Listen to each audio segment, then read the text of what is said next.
Hola mis amigos, bienvenidos a una semana más del Poder de la Enseñanza. Mi nombre es Omar, muchas gracias por acompañarme como siempre lo hacen, como cada semana lo hacen, por darse un tiempo de poder escuchar este post, este video a través del canal de YouTube.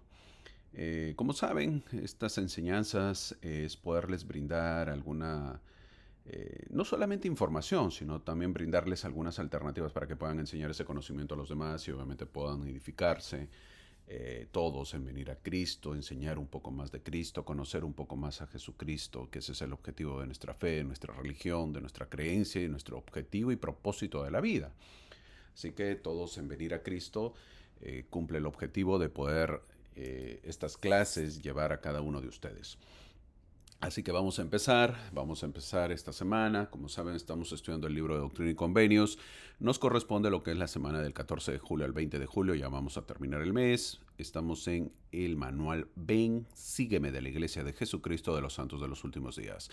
Como también saben, nos corresponde lo que es el episodio 29 o la semana 29 y estamos estudiando esta semana las secciones 77 al 80. Espero que les haya gustado la sección 76 la semana pasada, muy doctrinal. Esta semana también tenemos mucha doctrina. Esta semana es media misteriosa y es interesante lo que sucede. Lo voy a narrar un poquito por los acontecimientos que van ocurriendo, porque saben ustedes que estas clases son grabadas, ¿verdad? O sea, ya son adelantadas para que ustedes lo puedan recibir cómodamente en el horario que ustedes o salen estos vídeos al momento, el día que ustedes han establecido.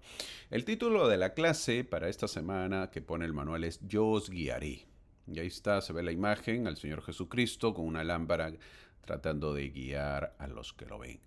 Eso está basado en el capítulo 76 de Doctrina y Convenios, versículo 78, versículo 18, que dice, y no podéis sobrellevar ahora todas las cosas, no obstante, sed de buen ánimo, porque yo os guiaré. Yo os guiaré. De vosotros son el reino y sus bendiciones y las riquezas de la eternidad son vuestras. ¿Mm? Y no podéis, así dice el Señor, no podéis, no pueden ustedes sobrellevar todas las cosas. No, no lo pueden hacer. Es mucho. No obstante, dice el versículo, sed de buen ánimo porque yo os guiaré. O sea, no están solos, no estamos solos. Esto a veces lo sabemos, pero a veces lo olvidamos, pues, ¿no? ¿Por qué? Porque en momentos que pasamos necesidad, pasamos dificultades, penurias, siempre estamos diciendo, Señor, ¿dónde estás? O ¿por qué estamos solos? ¿Por qué ¿por qué nos has dejado? ¿Por qué me siento solo? ¿Por qué paso tantas dificultades? Eh, siempre estamos con ese pensamiento. Sin embargo, el versículo es bien claro. Dice, buen ánimo, ¿no? Tengan buen ánimo porque yo os guiaré. Yo, yo les guiaré. O sea, no van a estar solo. Así que creo que tenemos que pensarlo más. Eh, Otra vez tenemos que pensarlo más en lo que nos pasa en la vida, no, lo que nos pasa en los momentos difíciles eh, y obviamente ser un poco más pacientes, ¿verdad? Y valernos en la esperanza y en la fe de que Él nos va a guiar. ¿Ok? Así que un bonito versículo, bonito versículo.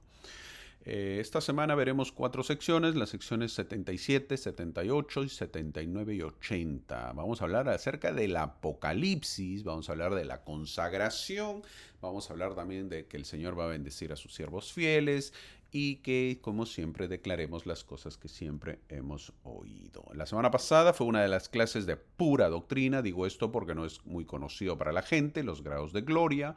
Es en nuestra iglesia, grábate eso, no todas las congregaciones lo dicen, pero en nuestra iglesia enseñamos eso y hoy también veremos un poco más de misterios que el Señor revela a su profeta, en este caso al profeta José Smith. Veamos la historia, pues, ¿no? Tenemos que ver la historia para poder entender de qué va a tratar. Hago aclaración, una mención más, agradezco a todos los que se suscriben, agradezco a todos los que nos siguen cada semana, son un promedio de 5,000 vistas que tenemos, un promedio grande, es gracias, es grandecito el grupo que nos siguen, gracias a los vídeos, a los comentarios también que que ustedes comentan, a las partes, a los agradecimientos. Muchas gracias por ello. A algunos les gusta, a algunos no les gusta y está bien, pues, ¿verdad? Hay clases que gustan, hay clases que no gustan y está bien. Ojalá que tu espíritu esté bueno también, ¿verdad? Para que te guste siempre y esté en armonía. Eh, es bastante la gente que nos sigue, ¿ah? Es bastante. Yo tengo más de 5.000 suscriptores y gracias, muchas gracias por ello. No es poco, no es poco, pues son 5.000, quiere decir, mira, para que te tengas una idea, las estacas tienen 3.000 y asisten 1.000. Imagínate. O sea, yo tengo de asistencia 5 estacas. ¿Cómo la ves? 5 estacas me siguen cada semana. Cada semana en promedio. Es bastante, es bastante.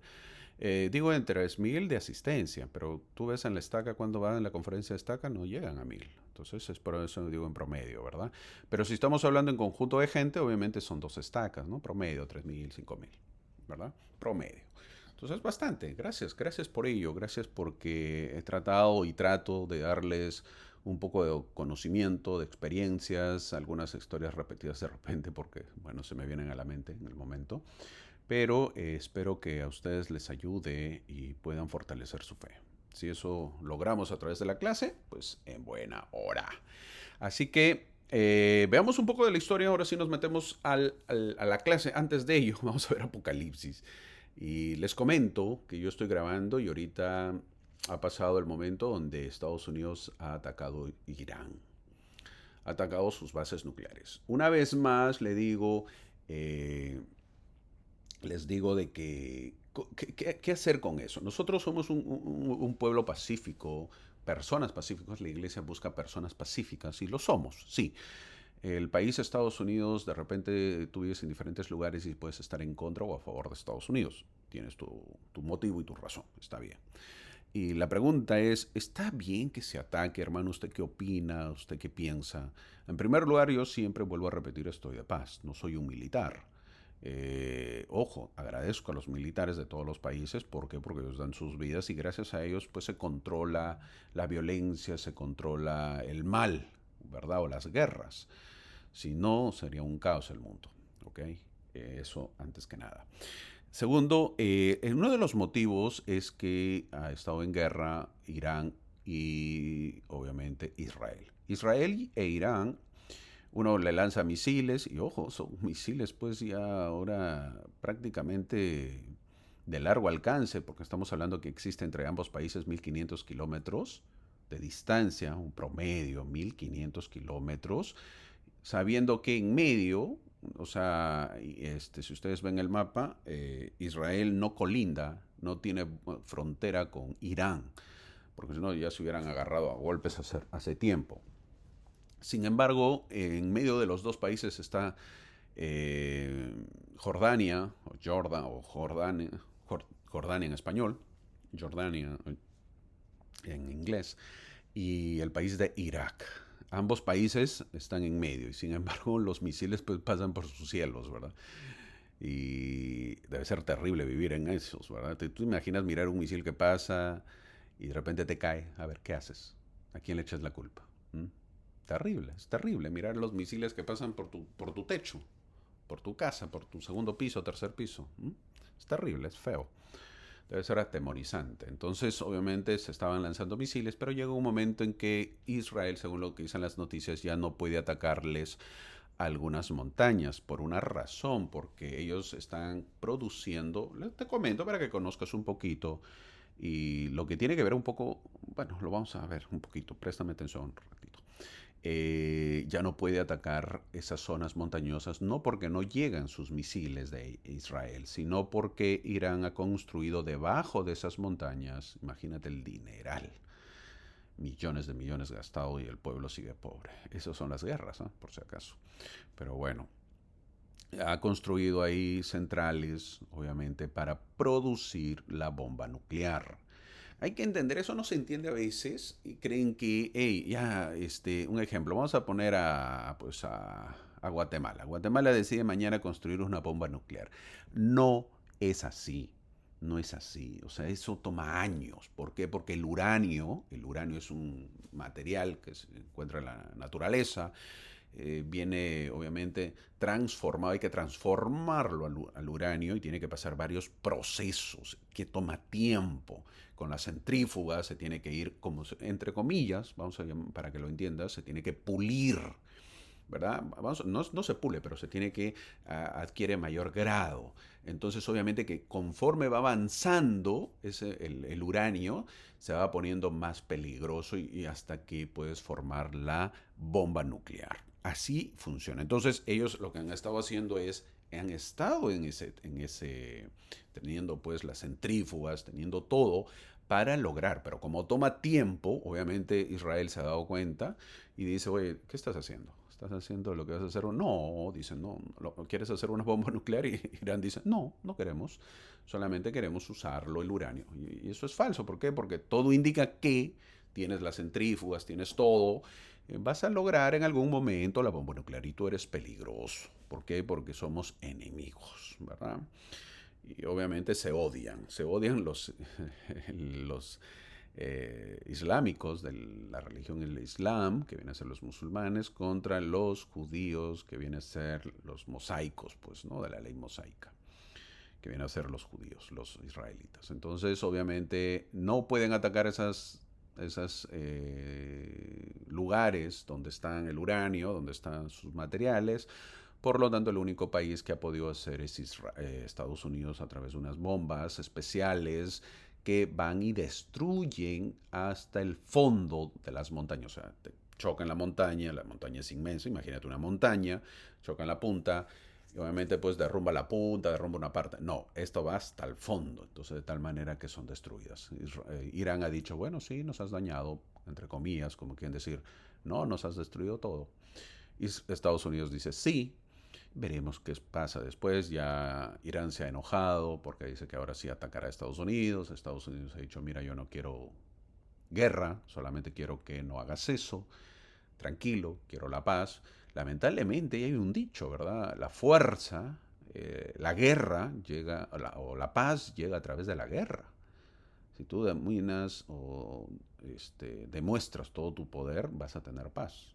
Si tú demuestras tu debilidad, vas a tener guerra. Eso es una pena, una tristeza, pero es así funciona la vida. Entonces, ahora la pregunta es, si tú te tienes, y aquí es donde nosotros entre hermanos, ¿por qué cuenta esto? ¿Por qué nosotros nos tenemos que meter en el tema de el evangelio o en el tema de por qué Estados Unidos ayuda a Israel? ¿Mm? ¿Qué le cuesta a Estados Unidos decir, pues no, no, no, yo no quiero, yo no me meto, vean ustedes, mátense y no pasa nada? Eh, si sucediera eso, todos odian a Israel, es interesante, ¿eh? Todos odian a Israel. Y hay que entender que Israel no acepta a Jesucristo. Imagínate eso. Israel es pequeño y no acepta a Jesucristo. Aparte de ello, todos los otros países lo destrozarían y lo aniquilarían, es decir, lo eliminarían a todo Israel. O sea, Israel sabe eso. Sabe que una guerra que ellos pierdan, una sola guerra que ellos pierden, con quien sea, ellos serían eliminados total de la tierra. O sea, los borrarían del mapa. ¿Por qué? Porque tendrían que entrar los palestinos ahí. Obviamente se quedarían sin nada. ¿A dónde te vas? ¿Qué haces? Serían eliminados. No queda otra. Entonces ellos tienen que ganar todas las guerras. No les queda otra. La profecía dice que la última, ellos obviamente ya estarán a punto de ser exterminados cuando vendrá Cristo, dice la profecía. Entonces obviamente lo que hace Israel es, hey, tranquilos, defiendo a Israel, estoy con Israel. ¿Por qué? Porque, y eso es una gran pregunta, ¿no? ¿Por qué sea? ¿Por qué está a favor? Y según lo que dicen los historiadores es, el pacto que existe es Israel, yo te ayudo, y Israel da la protección a Estados Unidos también, ¿no? Y es por eso que viene a ser una de las potencias Estados Unidos. Es interesante, ¿eh? Es interesante. Yo, dentro del evangelio que enseño, te digo, mi amigo, nunca te pongas en contra de Israel. Nunca. Una vez más, y siempre lo digo, hermano, pero sí, pero mira, nunca te pongas en contra de Israel, ¿verdad? Pero hermano, ellos tampoco creen en Cristo. Sí, yo lo sé y serán castigados y lo están siendo. Imagínate vivir en Israel en este momento, que salen o que caen las bombas, tienes que vivir en los subterráneos porque obviamente es el lugar más seguro. Imagínate, o sales y tu casa destruida. ¿Y qué haces? ¿Verdad? Es terrible, o sea, no es fácil. Ese sufrimiento, ese dolor que no lo pasas, por más pobre que tú seas, no lo pasas, no tiene precio vivir la paz y la tranquilidad. Ojo que debemos valorar eso, pero eso no tiene precio. Entonces ellos viven así en constante guerra. Pasa unos años, otra vez ya se pelearán con otros y otros. Ahorita están con Irán. Irán ha dicho voy a seguir atacando. O sea, la guerra no para. Estados Unidos ha dicho, bueno, yo solamente destruí eso, yo no me meto con lo demás y chau chau. Veremos qué sucede. Oremos por la paz, oremos por ello. Nosotros somos un pueblo diferente, amamos a Cristo, amamos a Dios, adoramos a Cristo, adoramos a Dios, tenemos un profeta en la cual nosotros siempre debemos pregonar la paz. Y si conocemos a un judío, te estrecho mi mano para lograr la paz. Y si conozco a un iraní, te estrecho la mano a pesar que no tengas tampoco una religión acuerdo a la mía, pero te estrecho la paz en señal de paz, de amor y que debe reinar la paz, así como al judío le puedo extender la mano. Eso es nuestro objetivo. Y obviamente tratemos de mejor estar lejos si no quieres participar de nada, estar lejos y no tratar de ver los odios que existen en las redes sociales y desgraciados judíos, porque hacen eso, los matan, ustedes que se creen, o desgraciados iraníes, etcétera, ¿no? Tratar de evitar, ¿para qué te enojas? Es mejor orar por la paz, pedir la paz, pero las escrituras también son claras y obviamente en el fondo ya sabemos lo que va a pasar. Así que te cuento un poco de historia de lo que sucede en el mundo. Y de repente, cuando ya escuches esta clase y ahora pasan más cosas, de repente ya estaremos en más guerras, si es que estamos vivos o no. Y obviamente, ¿qué sucederá? ¿Ok? Volvemos a la historia, veamos lo que es, porque te cuento esto porque se viene lo que es Apocalipsis. Vamos a ver la sección 77, pero veamos un poco de historia. Menos de 2 años después de que la iglesia de Jesucristo había sido restaurada, ya sabemos en 1830, ya estamos casi en el año 1832, ya tenía la iglesia más de 2000 miembros y estaba creciendo rápidamente. En marzo de 1832, es decir, un mes antes, de abril me refiero, un mes antes, de cumplir 2 años, José Smith se reunió con otros líderes de la iglesia para analizar asuntos de la iglesia, la necesidad de publicar revelaciones, comprar tierras en las que hay que congregarse y cuidar de los pobres era el asunto. Entrando a la sección 77, veremos que la reciente visión de los grados de gloria de la sección 76 ha sacudido a la iglesia, ampliando la comprensión del plan de salvación. Pero ahora el libro de Apocalipsis, con sus imágenes apocalípticas, plantea nuevas preguntas. Y no era para menos. Todavía en el terreno de los santos pioneros de ese tiempo estaban en shock con la revelación 76. Pero José Smith sigue con la sección 77, diciéndoles pues hablando del Apocalipsis. Ahora, imagina un momento en la historia donde el cielo y la tierra se encuentran, donde un joven profeta con el peso de una iglesia naciente sobre sus hombros se sienta en una modesta habitación en Irán, Ohio, donde vivía. Ahí lo dejamos, viviendo la clase pasada. Es marzo de 1832 y el aire está lleno pues de preguntas. Si hoy la gente tiene preguntas, imagínate en ese tiempo y más si sabes que tienes a un profeta que recibe revelación constante. ¿No harías preguntas? ¿No le harías preguntas si tienes el acceso a llegar al profeta? No olvides que el Evangelio recién está saliendo a luz. Se están desplegando muchos misterios que han tenido y no habían respuesta. No es como ahora, pues, ¿no? Que hay respuestas, ahora tienes el Evangelio restaurado, ahora tienes manuales, tienes conferencias generales, puedes buscar ayuda. Eso es ahora, pero antes no era así. Y más que preguntas, tenían anhelos el pueblo por comprender los designios de Dios. José Smith, apenas de 26 años, José Smith no es un erudito común, es un hombre elegido por Dios para restaurar verdades perdidas y la gente se va dando cuenta. José Smith no era inteligente, no tenía instrucción para poder dar verborrea. Verborrea pues es hablar demasiado extenso, confundir a la gente o llenar de palabras bonitas a la gente, eso se llama la verborrea. No lo tenía, simplemente era un hombre más directo porque recibía la revelación. Entonces, José Smith es el profeta y la gente, obviamente con dudas, pues pregunta. Junto a él, a José Smith, su fiel amigo Sidney Rigdon, ambos inmersos en la traducción inspirada de la Biblia, se detienen ante el libro de Apocalipsis, un texto enigmático que ha desconcertado a teólogos durante siglos. Siglos siguen estudiando, analizando el libro de Apocalipsis. Sus páginas del libro de Apocalipsis están llenas de símbolos, ¿de qué? De bestias, sellos, trompetas, que aparecen, eso parece ya un rompecabezas divino, ¿verdad?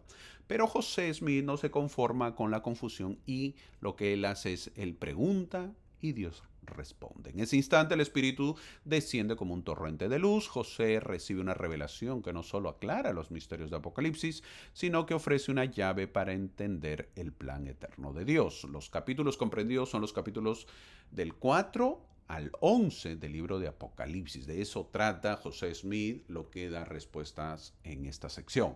Esta es la historia de Doctrina y Convenios, sección 77, una sección breve pero poderosa conocida como la llave del Apocalipsis. Es un testimonio de que Dios no nos deja en la oscuridad, Él ilumina nuestro camino, incluso en los tiempos más inciertos. Para poder comprender esta sección, tengamos el corazón abierto siempre, nuestro espíritu listo para poder aprender como una esponja, buscando lecciones que resuenen en nuestra alma y nos guíen en este tiempo que está lleno de desafíos y oportunidades. No olvidemos que una revelación en forma de preguntas y respuestas es un formato único que destila claridad y propósito. No existe otra revelación así. Pues en esta sí, no existe. Las 15 preguntas que vamos a ver y las respuestas obviamente de esta sección ofrecen maravillosas perspectivas y pueden considerarse una clave del libro de Apocalipsis. Algunas de las grandes verdades que aprendemos de la sección 77 incluyen que los animales se salvarán en el reino de Dios. A todos los que les gusta, pues los pets en inglés, las mascotas en español. Esta tierra tendrá una existencia temporal, dice, de 7,000 años. Habla también de los 144,000 hombres que vio Juan, son sumos sacerdotes que ministrarán la salvación a todas las naciones en los últimos días. Habla de la segunda venida, que no ocurrirá hasta después del comienzo del séptimo periodo de 1,000 años y la finalización de los acontecimientos de Apocalipsis capítulo 9. El apóstol Juan, quien escribe el Apocalipsis, participará como un Elías en la reunión de las tribus de Israel y antes de la segunda venida los judíos se reunirán en Jerusalén, reconstruirán la ciudad y serán bendecidos por el ministerio de los profetas. Eso es antes de la segunda venida. Y esto es lo que tenemos que saber porque todo ocurrirá. Eso tiene que ocurrir. Entonces uno ve guerras, y yo sinceramente veo una guerra con Israel y digo, ¿ya esta será la última? ¿O todavía? ¿Ya lo atacarán? ¿O todavía? ¿Todavía? O por ahora parece que todavía. Todavía porque Estados Unidos lo defiende y lo defiende bien, salvo que ahorita pues se metan otros países y veamos pues qué es lo que ocurre. Algunos desearían que se hubieran contestado muchas más preguntas en la sección, pero las 15 que tenemos son suficientes para comprender el libro. Estas preguntas no es una interpretación completa del Apocalipsis, es solamente una clave. Es decir, con estas preguntas tendrás una idea y podrás entender mejor el libro misterioso y difícil que es Apocalipsis. Uno puede predicar este libro de Apocalipsis, pero entenderlo es complicado, eso hay que reconocerlo. Su simbolismo es muy abrumador, cansado, por lo que sin una clave es complicado predicar. Quizás haya congregaciones que digan que ellos sí predican y entienden el libro de Apocalipsis, pero no es verdad, porque son puras suposiciones de entendimiento. Por cierto, la mayoría del libro se va a entender con esta sección 77 y quedarán todavía algunos símbolos de acontecimientos que no están claros. No es todo Apocalipsis que se responde con esta sección, sino las partes importantes y principales. ¿Y quién hace las preguntas? José Smith. ¿Y las respuestas? ¿Quién las da? Provienen del Señor. Y la pregunta más importante, ¿cuántas preguntas habría si tú fueras el que preguntara? ¿Cuántas preguntas hubieras hecho? Uy, hermano, yo hubiera hecho más. A ver, pues, ¿cuál? Una, empieza. ¿Cuántas? ¿Verdad? Uno si quiere respuestas, pues ya tiene que tener las preguntas. Entonces siempre tengamos las preguntas, anotemos preguntas que tengamos, porque en algún momento vendrán respuestas. No como el profeta José Smith, pero sí, obviamente, sentimientos a veces del Espíritu que nos darán las respuestas. Parece que las pocas preguntas formuladas son las pocas partes del Apocalipsis que el profeta pues no entendía hasta ese momento. No olvidemos que el profeta dijo, el libro de Apocalipsis es uno de los libros más claros que Dios ha hecho escribir. ¿Dónde lo dijo? Enseñanzas del profeta José Smith. ¿Okay? Es uno de los libros más claros que Dios ha hecho escribir. ¿Y qué decimos cuando leemos o escuchamos eso? Claro, para ti que tienes comunicación con el Espíritu y con la divinidad, para ti es fácil. Así como a Isaías con su libro, pero para nosotros los mortales es más complicado, no es tan simple. No olvidemos que muchos profetas han tenido este panorama, es decir, muchos saben lo que Juan vio, pero no pudieron escribirlo. El encargado de escribir esto fue Juan. ¿Cuál Juan? El que estaba en la primera presidencia después que se fue Jesús. Estaban Pedro, Santiago y su hermano Juan. Santiago y Juan eran hermanos. Ellos mismos se aparecieron a restaurar el sacerdocio de Melquisedec. El mismo Juan. Sí, él mismo. Ahora, vamos a recorrer esta revelación con un espíritu de asombro, extrayendo pues enseñanzas, ¿verdad? Que eso es lo que queremos, que hablen a nuestro corazón y nos preparen para los desafíos de hoy. El propósito es que José Smith quería que todos conozcan más a Dios. Al conocerlo, el amor aumentará. Esta sección es conocida como Preguntas y Respuestas sobre el libro Apocalipsis. Así se conoce este libro, al libro de Apocalipsis. La revelación comienza con una pregunta sobre el mar de vidrio. Dice el versículo 1. ¿Qué es el mar de vidrio mencionado en Apocalipsis? Eso está en Apocalipsis capítulo 4, versículo 6. Y da la respuesta. Es la tierra en su estado significado. En su estado santificado, perdón. Esa es la tierra en su estado santificado. Inmortal y eterno. ¿Es la tierra de ahora? No, no lo es. Es un acontecimiento futuro. Juan vio lo que estaba en el futuro y que pronto iba a suceder. Juan el revelador ve a Dios en su trono, en medio del cual hay 24 ancianos. Eso dice Apocalipsis. Eso dice Apocalipsis. Juan vio lo que estaba en el futuro y que pronto iba a suceder. Juan el revelador ve a Dios en su trono, en medio del cual hay 24 ancianos. Eso dice Apocalipsis. Y alrededor del trono hay 4 seres vivientes. Y delante del trono hay un mar de cristal, del que se nos dice que representa la tierra en su estado eterno y celestializado. Este símbolo es profundamente conmovedor. La tierra, ahora marcada por la imperfección, será transformada en un instrumento de revelación divina, reflejando la gloria de Dios. Así es. Es importante, ¿verdad? Es una gran profecía. Esta visión nos invita a ser mayordomos, pues es responsables, cuidando la tierra como un regalo divino destinado a la gloria eterna. Cada acción por la tierra, por pequeña que sea, honra el plan de Dios. Querramos a nuestra tierra, que es el lugar donde vivimos. A veces lo maltratamos a la tierra. Hay que entender que es una creación de Dios. Amemos el lugar, maravillémonos, disfrutémoslo. No lo maltratemos a la tierra. Luego dice el versículo 2 de los 4 seres vivientes. Ahí se está marcando, eso habla el versículo 2.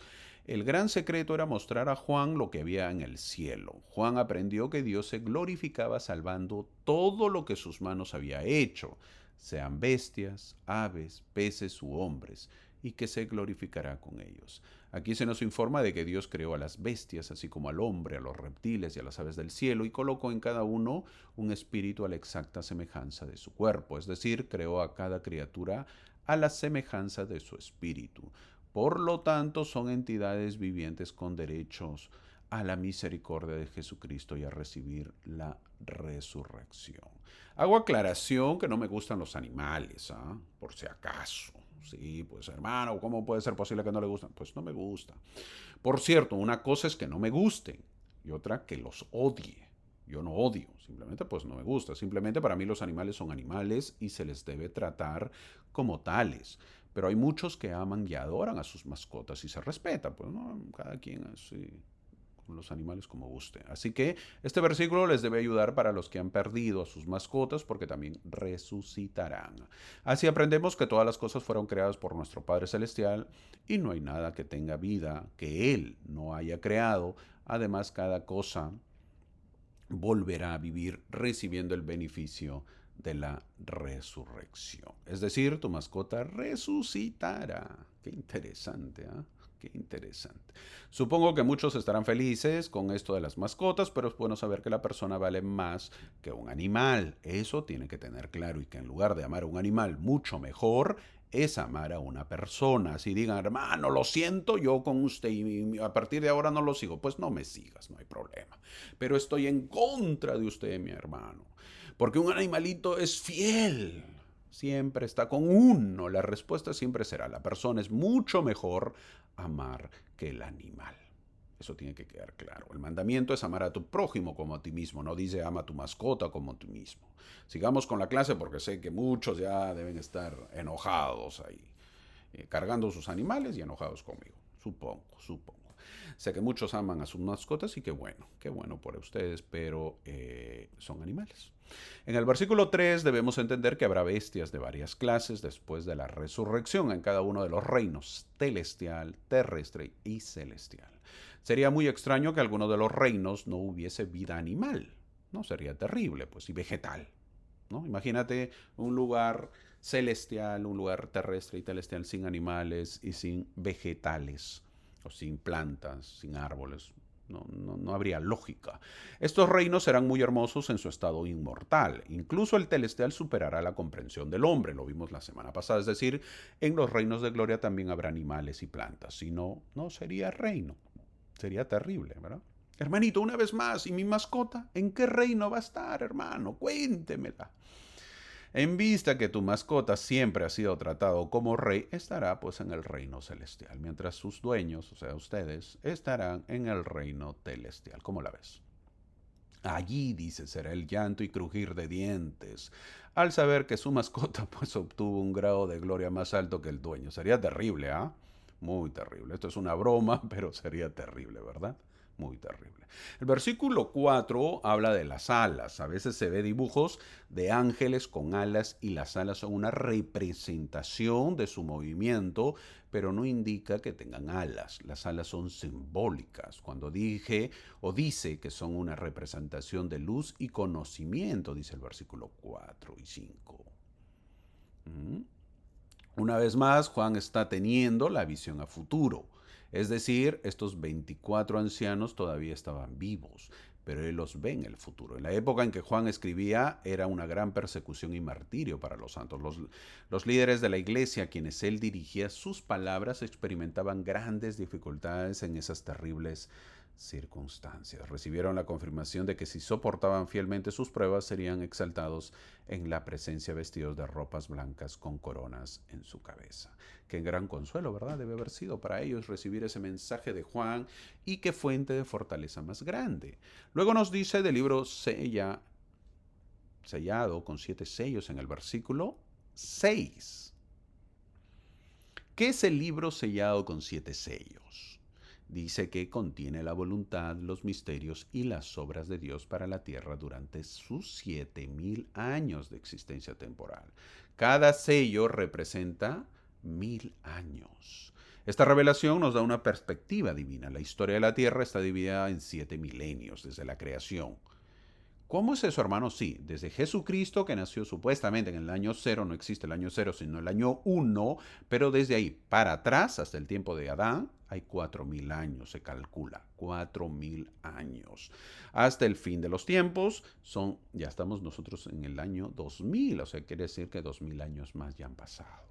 Vivimos en el sexto milenio, cerca del séptimo sello, cuando Cristo regresará. Es comúnmente aceptado por la mayoría de los eruditos que hubo aproximadamente 4000 años desde Adán hasta Cristo y por supuesto algo menos de 2000 años han pasado desde entonces. Sobre el libro sellado con 7 sellos de Apocalipsis, que es la pregunta en el versículo 7, Dios revela que este libro representa los propósitos ocultos de Dios para la historia de la Tierra, dividida en 7 periodos de 1000 años. Cada sello simboliza una dispensación desde la creación hasta el fin del tiempo terrenal. Esto nos da una perspectiva divina. La historia no es un caos. Eso quiere decir que la historia de la vida de la Tierra no es un caos de eventos, sino un plan ordenado por un Dios que conoce el principio y el fin. Eso tenemos que saberlo. A veces creemos que venimos a la deriva. Somos una evolución y a lo que venga, pues lo que salga, ¿no? ¿Cuánto tiempo viviré? No sé. ¿Y cuánto tiempo existirá? No sé. ¿Y qué pasará después? No, nadie sabe y listo, pues. Eso es lo que se cree y no es así.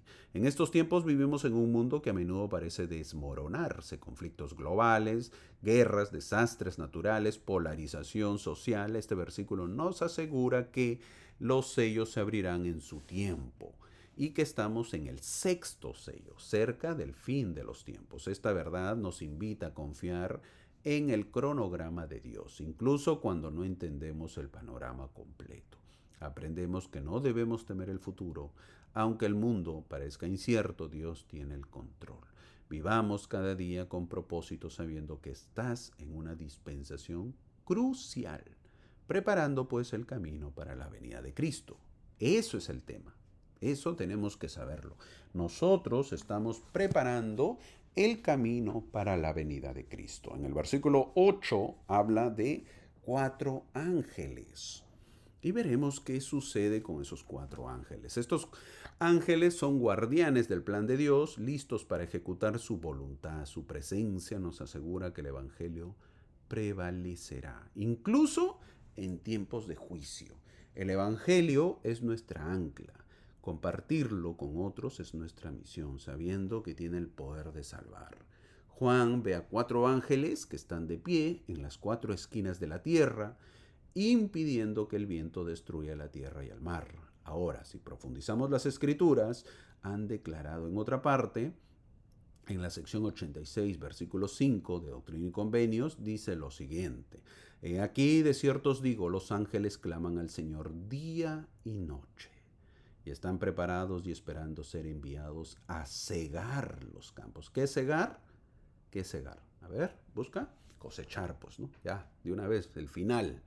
Cegar la tierra a causa de la maldad de los hombres. Eso piden estos ángeles. ¿Cómo crees que se siente la divinidad hoy, mi amigo? Porque hay más maldad, 1000 veces más. ¿Te imaginas si esos ángeles salen a cegar la tierra? ¿Dónde vamos a estar nosotros? Eso sí es preocupación.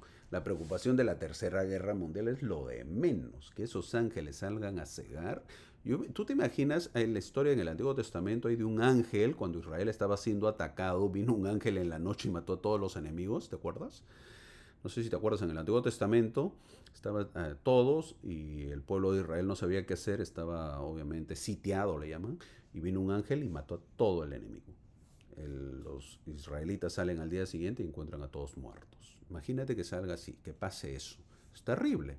Eso da más miedo que una tercera guerra mundial y que se pelean los países. De eso tengamos miedo. Cegar la tierra a causa de la maldad de los hombres. ¿Cómo crees que se siente esa divinidad el día de hoy? Debemos reconocer que toda la tierra está madura en iniquidad y que los misioneros, estos élderes de Israel, han recibido el mandato del Todopoderoso de salir y advertir al mundo para prevenir la ciega. Esa es su misión. Ahora, el versículo 9 habla del ángel que asciende de oriente, dice el versículo 9. ¿Quién es entonces este Elías que iba a venir a reunir a las tribus de Israel a restaurar todas las cosas? Es Elías, posiblemente Gabriel, que viene a ser Noé. Una vez más, estoy hablando de Elías, que viene a ser posiblemente Gabriel. ¿Y quién es Gabriel? El ángel Gabriel que se apareció a María. Sí, ese ángel Gabriel es Noé cuando era en vida, pero luego es conocido como el ángel Gabriel. No debemos olvidar que el sacerdocio fue dado primero a Adán. Luego, obviamente la tierra es destruida, fue dado a Noé, que es Gabriel. Él es el siguiente en autoridad a Adán en el sacerdocio, no lo olvidemos. Fue llamado por Dios a este oficio y fue el padre de todos los que viven en este día, y a él se le dio el dominio. Elías representa la restauración de todas las cosas, una figura clave pues en estos últimos días. Su misión es preparar a los santos para los eventos finales. Wow, mucho para aprender, ¿verdad? Hasta el momento uno está leyendo tranquilamente pensando en los pioneros o en José Smith, teniendo esta revelación, pero llegamos al versículo 10 y es una pregunta. ¿Cuándo se cumplirán? Esta es la pregunta importante y ahí está marcándose. ¿Cuándo se cumplirán estas cosas? Y la respuesta es en el sexto milenio. Y sabemos que nosotros vivimos en este sello, en este sexto sello o sexto milenio. Es decir, en nuestro tiempo se van a cumplir estas cosas. Es verdad que son 1000 años y no sabemos exactamente si recién ha empezado o ya estamos al final del sexto milenio. Al saber que ocurrirá lo más pronto posible, seguiremos jugando y todavía siendo incrédulos en nuestras vidas. Es la pregunta. ¿Todavía vamos a seguir siendo incrédulos y seguir jugando con el Evangelio? Algunos creen que son inmortales, algunos creen que no morirán, otros creen que en el mundo acaba y listo, no hay más. Esos son los que tienen una vida triste porque no tienen futuro, pues, ¿no? Hace un tiempo, en una visita yo de maestro orientador, así se llamaba hace años, hace tiempo, fuimos a visitar a una familia, pero la hermana no estaba. Y encontramos al esposo que no era miembro. Muy buena gente, él, muy buena persona. Sinceramente, siempre era buena gente, buena persona. Y para su buena suerte, ahorita digo por qué digo buena suerte, en la vida nos hizo entrar a mi compañero y a mí, a su casa. Él siempre era amable, así que al entrar y conversar en su sala estaba viendo el fútbol. Así es la vida, pues, del que cree que esta vida es el fin, ¿verdad? Y no hay más. ¿Qué hacen? Mirar fútbol. Por cierto, a mí me encanta el fútbol y lo veo. No soy fanático, pero me distrae.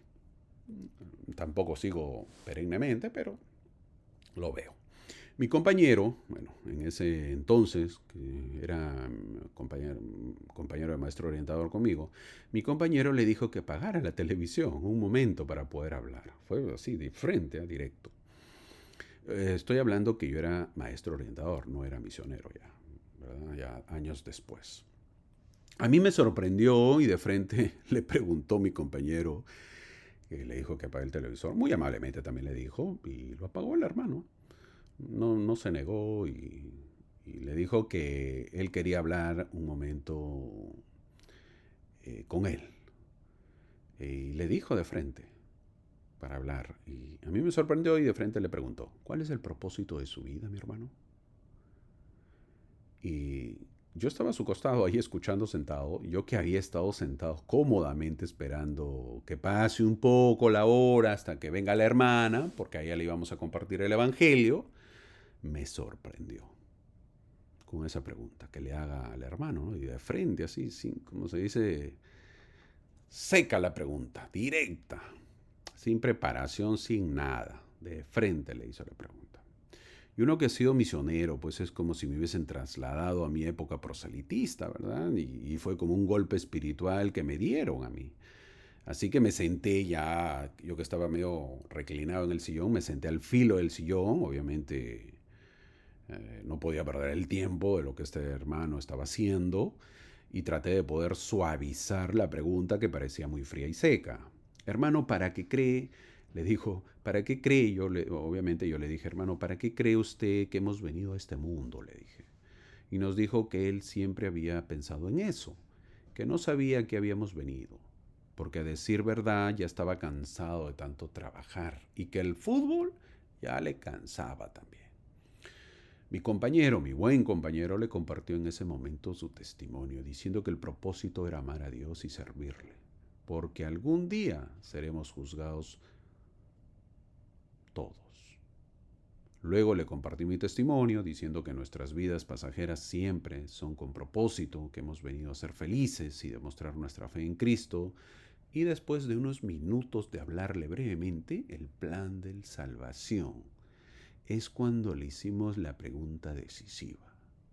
Hermano, ¿a usted le gustaría vivir con su familia en el reino de Dios? Pues claro, dijo, y creo que lo está logrando. Fue inmediatamente la otra pregunta. No hago nada, nos dijo. Entonces a mí tocó hacer la pregunta que hace años hacía yo en la misión. Le dije, la manera de empezar, hermano, es bautizándose. ¿Le gustaría hacerlo? Y el hermano nos dijo, a esta casa siempre han venido hermanos. Y hemos visto fútbol por horas. Hemos conversado de muchos temas, de política, de la vida, del mundo. Pero ustedes han venido y de frente me han agarrado a la yugular, sin rodeos como debe ser. Claro que quiero, hermanos. Ya es hora. El testimonio no lo tuvo ese hermano, lo tuve yo. Es bueno hablar de fútbol, claro, de política también, de la parte social también es bueno, y del gobierno y etcétera. Pero el evangelio, mi amigo, a veces queda de lado. Y eso es lo más importante. Estamos en el sexto milenio. ¿Queremos la salvación o no? ¿Queremos ver a nuestros hermanos salvados o no? Después del bautizo de este hermano, pude sentir el abrazo más dulce de una hermana, de su esposa, que por años había esperado que su esposo se bautice. Tenemos que nosotros tomar la más importante decisión, que es la prédica del Evangelio, mis amigos. No podemos dejar desaprovechar pasar el tiempo de hablar el Evangelio. No es broma. El versículo 11 nos habla de los 144,000 sellados. ¿Quiénes son? Ciertamente es un gran honor ser uno de los 144,000 que son llamados especialmente por el poder de los ángeles, a quienes se les ha dado poder sobre las naciones de la tierra, para traer almas a Cristo. Juan el apóstol tenía el gran deseo de traer almas a Cristo y se le concedió. Él fue trasladado y no murió. Son sumos sacerdotes ordenados de todas las naciones que administran el Evangelio eterno y traen almas a la iglesia del primogénito. Es difícil decir cuándo tendrá lugar la llamada real de estos hombres. 12,000 sumos sacerdotes serán seleccionados de cada una de las tribus y sellados en sus frentes, y serán ordenados y recibirán el poder de reunir a todas las naciones, razas, lenguas y pueblos, a todos los que vengan a la Asamblea General de la Iglesia del Primogénito. Imagínense 144,000 sumos sacerdotes yendo entre las naciones y reuniendo a todos los que vengan a la iglesia del primogénito. El evangelio se tiene que llevar a todo el mundo con nosotros o sin nosotros. La pregunta es, ¿quieres ser parte de este recogimiento? Quizás tú puedas ser parte de estos 144,000. Muchas veces se ve a jóvenes que se dedican solo en la parte material, como es estudiar o trabajar y no ir a una misión. ¿Cómo desperdician el tiempo? Asimismo se ve a personas mayores que teniendo tiempo no dedican ir a la misión. Con su amplia experiencia podrían ayudar en la obra. Todos podemos hacerlo. Seamos parte de esta obra maravillosa. Este versículo nos llama a ser parte de esta gran obra. Cada testimonio compartido, cada acto de bondad es una contribución a la preparación del mundo para Cristo. Sé un embajador de Cristo. Comparte tu fe con valentía, ya sea en una conversación o un acto de amor. Todos podemos ser parte de esos elegidos. El versículo 12 habla del son de trompetas y la pregunta es, ¿a qué se refiere? Si leemos en Apocalipsis, dice que son 7 ángeles tocando trompetas. Representan la preparación y finalización de la obra de Dios al inicio del séptimo milenio, con la séptima trompeta soplada por Miguel para la batalla final. Las trompetas simbolizan los eventos que preparan la tierra para la redención y el juicio, culminando en la victoria de Dios. Ninguna de estas trompetas ha sonado todavía, pero pronto lo harán. Estamos en los días finales. Esto nos recuerda que nuestras acciones tienen consecuencias eternas. Esta visión nos da esperanza de que Dios triunfará, motivándonos a vivir con rectitud. El versículo 13 ayuda más lo de las trompetas. La pregunta es, ¿cuándo sucederá? Después de que sea abierto el séptimo sello, séptimo, 7 sello, esto da una pista sobre el momento en que los 7 ángeles tocarán. No tocarán sus trompetas al atardecer de los 6000 años. Al final de los 6000 años no lo tocarán, sino cuando hayan pasado los 6000 años de la creación y haya comenzado la mañana del séptimo. Entonces ocurrirán estos grandes acontecimientos. Jesús no viene inmediatamente al comienzo de los 7000 años, pero habrá una obra determinada que se realizará en el comienzo de los 7000 años, a saber, la resurrección y la redención del hombre, incluidas las naciones paganas y las personas encarceladas que han muerto sin la ley y han sido castigadas por sus pecados. Cuando el Señor haya hecho que estos 7 ángeles toquen sus trompetas, llevará a cabo todos estos propósitos, pues, que ha ordenado y que deben cumplirse en esas mañanas. Antes de que Jesús aparezca en las nubes del cielo, han de tocar para preparar el camino del Señor antes de su venida. Entonces nos preguntamos, ¿en qué sello estamos? Para muchos estamos en los finales del 6º sello y por eso vemos todo lo que sucede. Para otros estamos iniciando el 7º sello, por eso veremos más cumplimiento de las profecías. El versículo 14 habla del libro pequeño que Juan comió. ¿Te acuerdas que eso lo menciona el libro de Apocalipsis?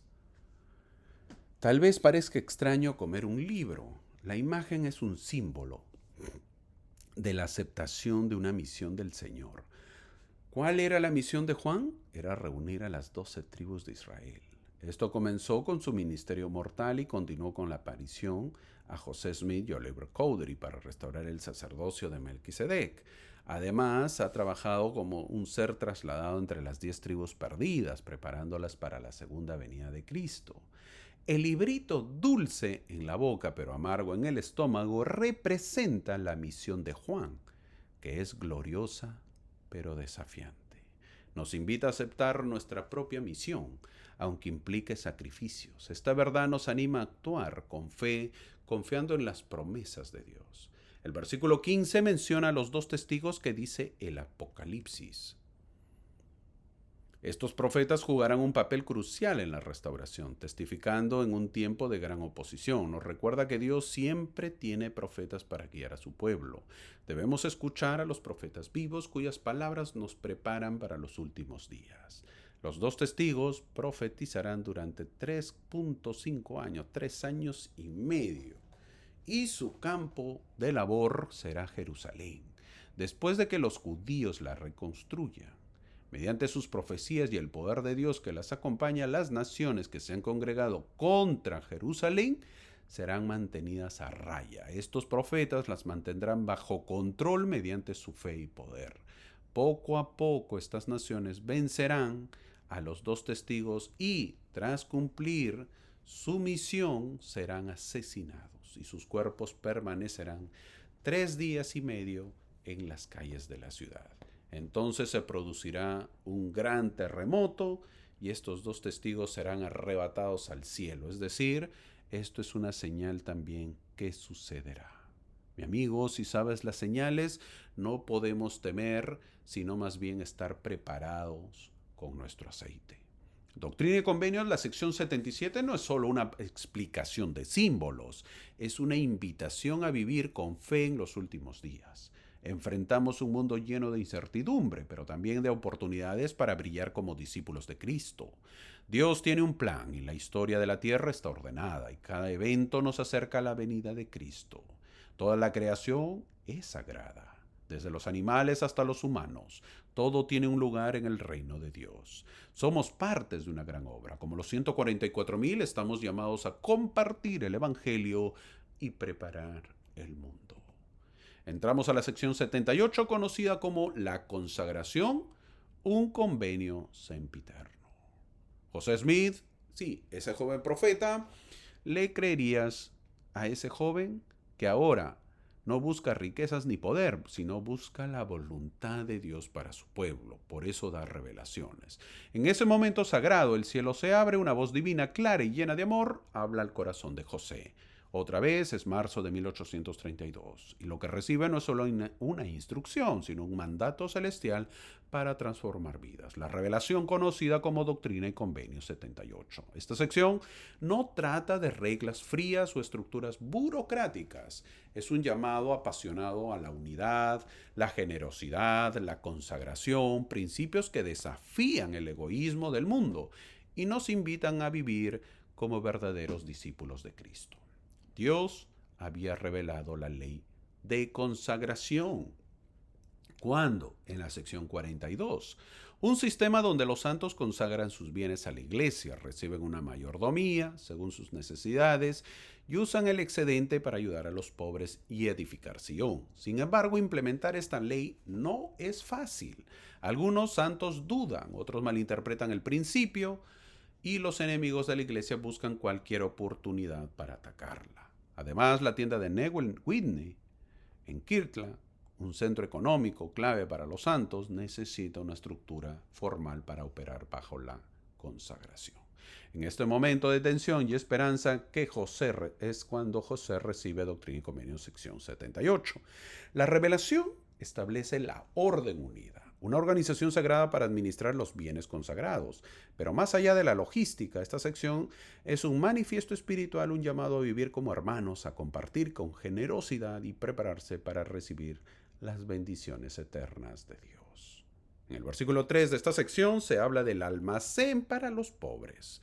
En algunos lugares existe el almacén del obispo. Con tanta modernidad ya han cambiado muchas cosas.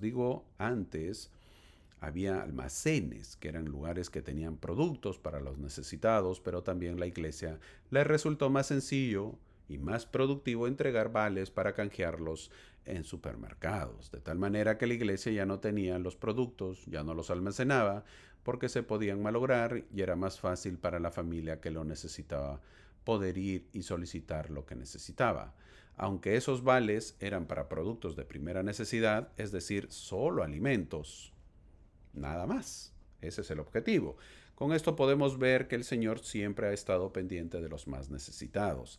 El Señor siempre está viendo la forma de poder ayudarles, que todos participen en este programa, que todos se puedan beneficiar. Una iglesia que no piensa en los que más necesitan es una iglesia que no entiende el amor al prójimo. Tenemos que pensar en los que menos tienen. Tenemos. ¿Y por qué se debe ayudar, hermano, a los pobres? El versículo 5 dice para que seamos iguales en los vínculos de cosas celestiales. Una religión que no puede salvar a una persona temporalmente no tiene poder para salvarla espiritualmente. Si no podemos atender nuestras necesidades temporales en este mundo, ¿cómo podremos tener éxito en las cosas espirituales en el mundo venidero? Esa es la pregunta. El versículo 6 es especialmente poderoso. Si no sois iguales en las cosas terrenales, no podéis ser iguales en la consecución de cosas celestiales, dice el versículo 6.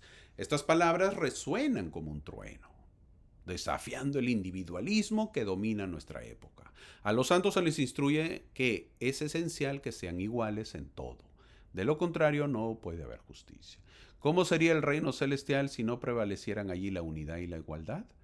Así debería ser en la iglesia terrenal. Si no estás preparado para que se viva una vida en igualdad, déjame decirte que no estás preparado para entrar en el mundo celestial. Si ahora quieres tener más que los demás, ¿te imaginas en el reino celestial?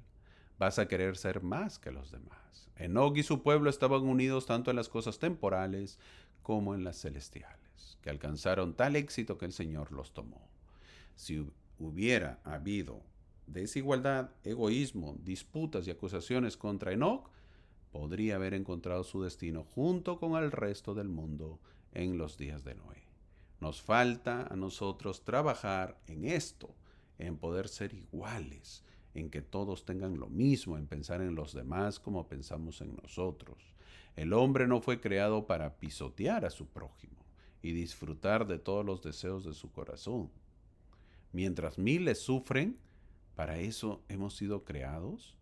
En el tiempo de José Smith la gente era muy desigual y les faltaba experiencia, había demasiada codicia en sus corazones. Es decir, que nos parecemos a ellos, sí o no, ¿verdad o no? En estos tiempos somos codiciosos o no. El mundo nos vuelve codiciosos, a querer más y más. La iglesia nos enseña a no serlo. Debemos saber que llegará el día en que no habrá pobres. Tenemos que ser iguales en las cosas terrenales. Los versículos 9 y 10 nos dicen que se sienten en concilio con los que están en Sion. Los santos estaban en Missouri y estaban en Ohio. En cierta manera, había cierto espíritu de celo entre los miembros de ambos lugares. Los líderes estaban en Ohio, el profeta vivía en Ohio, por lo que los de Missouri se sentían abandonados. Así que se les pedía que también sean visitados porque Satanás procurará desviar sus corazones. Qué bonito, muy bonito saber de que esto nos ayuda en la vida. Los santos deben organizarse, entonces aprendemos según las leyes de consagración para que la iglesia sea independiente de toda criatura bajo el mundo celestial, dice el versículo 14. Este principio es radical. En lugar de acumular riquezas para sí mismos, los santos consagran todo al Señor, confiando en que Él proveerá según sus necesidades. En estos tiempos donde el materialismo, obviamente, y la búsqueda de estatus dominan, la consagración nos desafía a redefinir la riqueza. No se trata de cuánto tienes, mi amigo, sino de cuánto das. La tienda de Whitney no era solo un lugar de comercio, era un símbolo de sacrificio donde los santos ponían sus bienes al servicio de Dios y de los demás. Hoy esto podría significar donar a los necesitados, ofrecer su tiempo como voluntario o usar tus talentos para edificar a otros. Entonces practiquemos la consagración en nuestra vida diaria. Pregúntate, ¿cómo puedo usar lo que tengo? ¿Qué tengo? Dinero, tiempo, habilidades. ¿Cómo puedo usar eso para bendecir a otros? Vive con un corazón generoso, confiando en que Dios multiplicará tus esfuerzos. Tenemos que ser independientes, que es autosuficiente. La iglesia lo es. La iglesia administra los diezmos, la iglesia tiene inversiones, tiene que ser independiente y no depender de nadie. La revelación concluye con promesas que encienden el alma. Dios declara que aquellos que obedezcan este mandato recibirán gracia y seguridad para siempre y serán hechos herederos del reino celestial. Por cierto, el versículo 16 habla de Miguel. Sabemos que Miguel es Adán y tenemos que saber que es el segundo. Adán está después de Cristo en la autoridad del sacerdocio en relación con quienes han vivido en la tierra.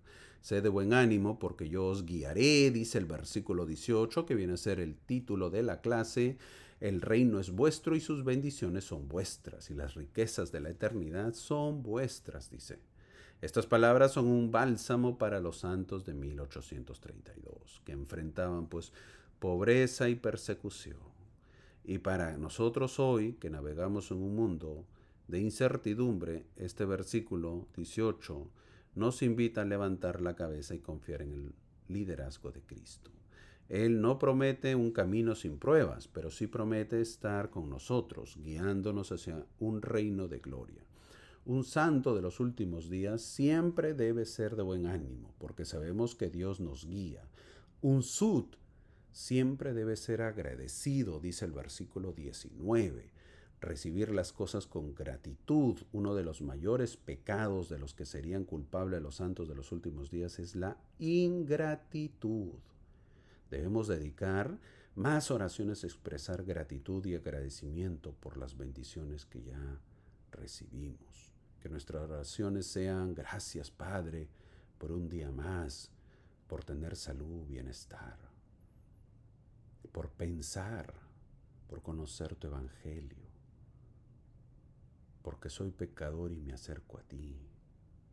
Gracias por darme oportunidades, Padre. Siempre seamos agradecidos. El versículo 20 dice: elijo Amán. Eso dice el versículo 20. Amán significa Dios Padre en el idioma adámico y se refiere a Elohim. Por lo tanto, Adán Ondi Amán significa el lugar donde Adán se encuentra con Dios. Por lo tanto, el término Hijo Amán es otro nombre título. ¿Para quién? Para Jesucristo. Al final, en el versículo 21 nos dice que una vez que el gobierno de Dios sea traído a la tierra, una vez que Jerusalén o la Jerusalén celestial descienda del cielo, y una vez que el tabernáculo de Dios more con los hombres, existirá la iglesia del primogénito. Esta será la única iglesia sobre la tierra. Nuestra meta será hacernos miembros de esa iglesia. Esta sección nos enseña a vivir con valentía y fe. Cuando enfrentamos desafíos, recuerda que Cristo nos guía. Salvamos con fidelidad, sirvamos con fidelidad y las riquezas de la eternidad serán nuestras. Esta sección, la sección 78, no es solo una instrucción para los santos de 1832. Es un faro para nosotros en estos tiempos, en un mundo donde el egoísmo, la división y el materialismo amenazan con apagar nuestra luz. Esta revelación nos llama a vivir de manera diferente, que estas palabras que les comparto enciendan sus almas, como lo hicieron con José y los santos hace casi 2 siglos atrás. Entramos a la sección 79, conocida como El Señor bendecirá a sus siervos fieles. Menos de 2 años después de que la iglesia de Jesucristo había sido restaurada, el profeta José Smith seguía viviendo en Irán, Ohio, y se encontraba inmerso en una de las labores más sagradas de su vida. ¿Cuál? La traducción de las Escrituras. El aire estaba cargado de un sentimiento, de un sentido de urgencia espiritual. En medio de este escenario, un hombre, Jared Carter, un converso reciente pero ferviente, aguardaba con el corazón palpitante la dirección divina. Había servido como misionero durante casi 6 meses en los condados del este. Y ahora, tras un breve descanso, sentía el fuego de su fe arder de nuevo. Quería saber cuál era su siguiente paso, qué le deparaba el Señor. Fue en ese momento de búsqueda sincera que la voz del Señor llegó a través de José, plasmada en lo que hoy conocemos como la sección 79 de Doctrina y Convenios. Esta revelación no es solo un mandato para un hombre, sino un faro de luz para todos nosotros en esta época tumultuosa. Un recordatorio de que Dios conoce nuestras vidas, nuestras capacidades y nuestro potencial para bendecir a otros. ¿Quién era Jared Carter? Es la pregunta. Un hombre de 31 años, nacido en Benson, Vermont, y criado en un mundo donde la fe era a menudo una lucha personal contra la duda y la oposición. En enero de 1831, mientras viajaba por negocios, Jared se encontró con el Libro de Mormón, un texto que encendió en él una chispa de verdad. Ese encuentro no fue casualidad, fue en un momento divinamente orquestado. Jared, descrito como un hombre de fe inquebrantable, abrazó el Evangelio y se convirtió en un misionero incansable. Él aceptó al profeta José Smith, aunque el profeta José no era buen orador. Toma nota para ir conociendo cómo era el profeta. Sí, mi amigo, no era un buen orador. No. Hay buenos oradores, ¿verdad? ¿Te has dado cuenta? Pero el profeta José no era un buen orador, según dice la historia. Él aceptó que José Smith, que al oírlo podía sentir la fuerza y el poder del Espíritu. Jared Carter durante 6 meses predicó en los condados del este, enfrentándose a la hostilidad, el rechazo, a las dificultades, pero también fue testigo de milagros. Uno de los más notables ocurrió cuando administró una bendición a John Tanner, un hombre con una pierna aquejada por llagas incurables. Jared, con la autoridad del sacerdocio, le ordenó levantarse y caminar en el nombre del Señor. Y John sanó milagrosamente. Este no fue un evento aislado. Jared registró más de 80 manifestaciones del poder de Dios con su ministerio, pero cada una un testimonio de que el Señor estaba con él. Por cierto, si quieres saber su final, este poderoso hombre, así como lo escuchas, se apartó de la iglesia al final de sus días. Triste, ¿verdad?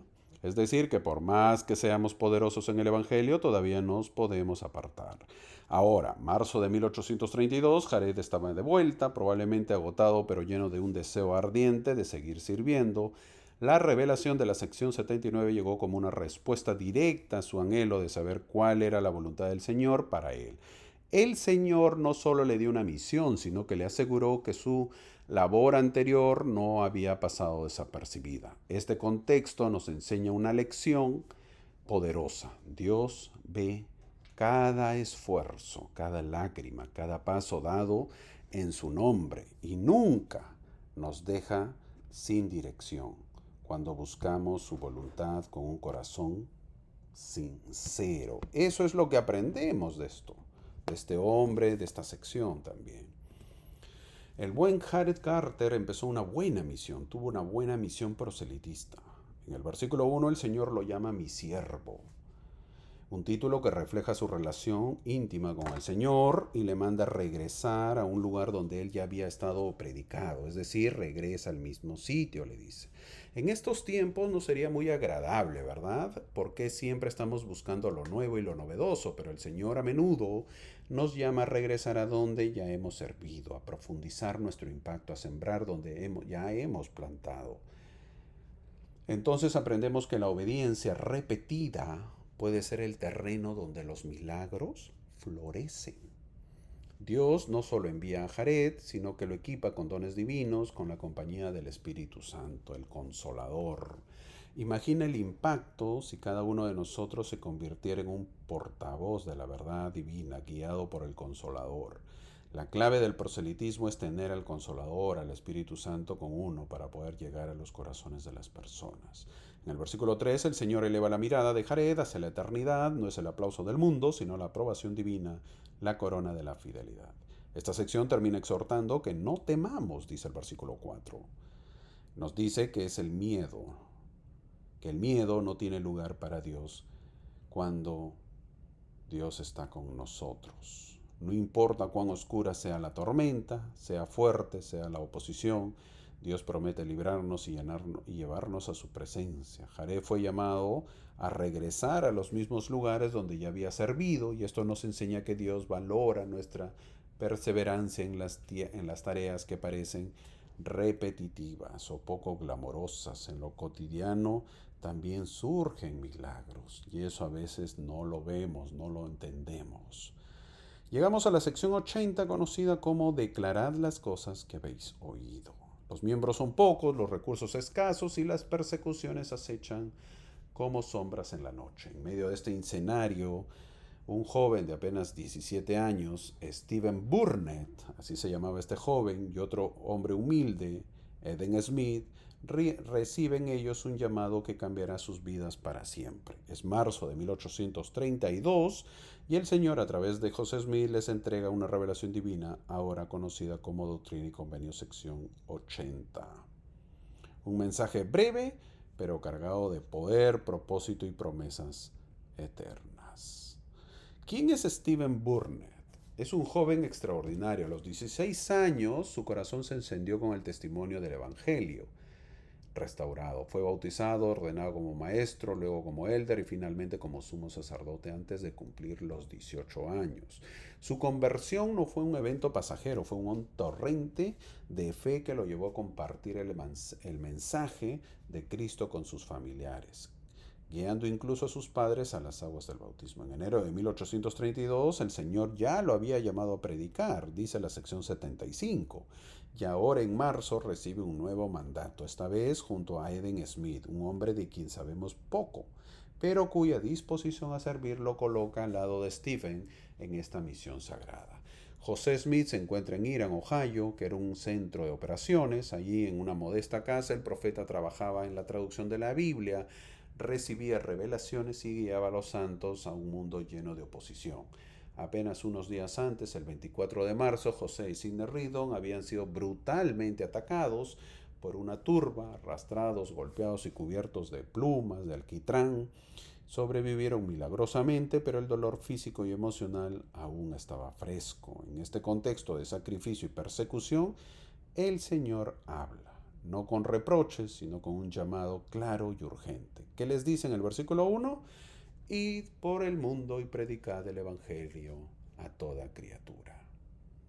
Este no es un mensaje solo para Stephen y Eden, es un eco que resuena hasta nuestros días. Doctrina y Convenios, la sección 80 es breve, solo 5 versículos, pero cada palabra está impregnada de propósito divino. La sección empieza llamando a Stephen. El Señor no titubea. Este versículo es una invitación a la acción, un mandato que trasciende el tiempo. Ve por el mundo, le dice. No se limita a viajar físicamente, es un llamado a salir de nuestra comodidad, a compartir la luz de Cristo en cada rincón de nuestra vida, en nuestras familias, trabajos, redes sociales y hasta en los momentos de silencio donde nuestras acciones hablan más que las palabras. En 1832, Stephen y Eden enfrentaban un mundo hostil, donde predicar el Evangelio podía significar rechazo, burla o incluso peligro físico. Cuando tú, mi amigo, sientas que el camino es demasiado oscuro, recuerda que Él ha preparado un lugar para ti, no solo en el cielo, sino en su corazón. La fidelidad no es perfección, es seguir adelante incluso con pasos temblorosos. Por cierto, el buen Stephen al final se aparta de la iglesia, otra vez también, es decir, no continuó su fidelidad. En el versículo 3 el Señor les dice que vayan al sur, este o al oeste, porque eso no importa. Es decir, no voy a mandarles qué hacer en la obra, lo que quiero es que prediquen, que enseñen el Evangelio, que den las buenas nuevas, pero ustedes ya tienen el Espíritu y tienen que elegir por dónde empezar. La historia de Stephen Burnett no termina como un cuento de hadas. A pesar de su fervor inicial en 1838, a los 23 años Stephen se desilusionó con la iglesia y se apartó de ella. Las pruebas, las críticas y las dificultades de la vida de la frontera de la fe pudieron haber sido demasiado para él. Pero su historia no es un fracaso, es un recordatorio humano de que el camino de la fe es una maratón, no una carrera corta. Aunque Stephen se alejó, su testimonio inicial y su servicio dejaron una huella en aquellos a quienes llevó el Evangelio, incluyendo a sus padres. La vida está llena de momentos, mi amigo, donde la fe se tambalea. Podemos sentirnos como Stephen, abrumados por las dudas o las decepciones, pero el Señor nunca retira su invitación. Como el padre del hijo pródigo, Él espera con los brazos abiertos. Si has tropezado, levántate, mi amigo. Si conoces a alguien que se ha alejado, ámalo sin juzgar. La historia de cada alma aún no está completa. Esta sección de Doctrina y Convenio, sección 80, no es solo una revelación para dos jóvenes de 1832.